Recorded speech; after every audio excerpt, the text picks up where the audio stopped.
ನಮಸ್ತೆ ವೀಕ್ಷಕರೇ, class 1 news ಟಿವಿಗೆ ಸ್ವಾಗತ. ಈ ದಿನದ ಪ್ರಮುಖ ಸುದ್ದಿಗಳು. ಬೆಂಗಳೂರು ಗ್ರಾಮಾಂತರ ಜಿಲ್ಲೆ ದೇವನಹಳ್ಳಿ ತಾಲೂಕಿನ ಯಲಿಯೂರು ಗ್ರಾಮದ ಡಿಎನ್ಎಫ್ ಕುರಿ ಮತ್ತು ಮೇಕೆ ರೈತ ಉತ್ಪಾದಕರ ಕಂಪನಿ ನಿಯಮಿತದ 2024-25ನೇ ಸಾಲಿನ ವಾರ್ಷಿಕ ಸಾಮಾನ್ಯ ಮಹಾಸಭೆ ನಡೆಯಿತು.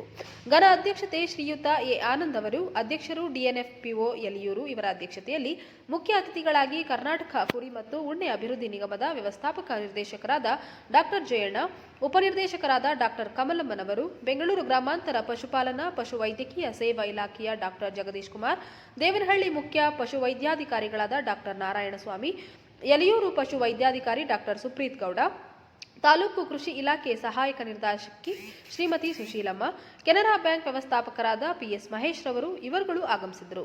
ಕಂಪನಿ ನಿಯಮಿತದ 2024-25ನೇ ಸಾಲಿನ ಆಯವ್ಯಯ ಮಂಡನೆಯನ್ನ ಶಶಿಕಲಾ ಅವರು ಮಂಡಿಸಿದರು. ಇದೇ ಸಂದರ್ಭದಲ್ಲಿ ಕಂಪನಿ ನಿಯಮಿತದ ನೂತನ ಅಂಗಡಿ ಮಳಿಗೆಗಳ ಉದ್ಘಾಟನೆ ನಡೆಯಿತು. ಆಡಳಿತ ಮಂಡಳಿಯ ನಿರ್ದೇಶಕರುಗಳಾದ Channigarayappa, Y A Devaraj, Y M Ashok, Anjinappa, Manjula Prakash, Mallikarjundi, Nagaraj, Y A Manjunath, Prakash, K Ramesh Gowda, Aruna Bhagyavanta ಇವರುಗಳು ಉಪಸ್ಥಿತರಿದ್ದರು. ವರದಿ ರಾಜು ಗೌಡ.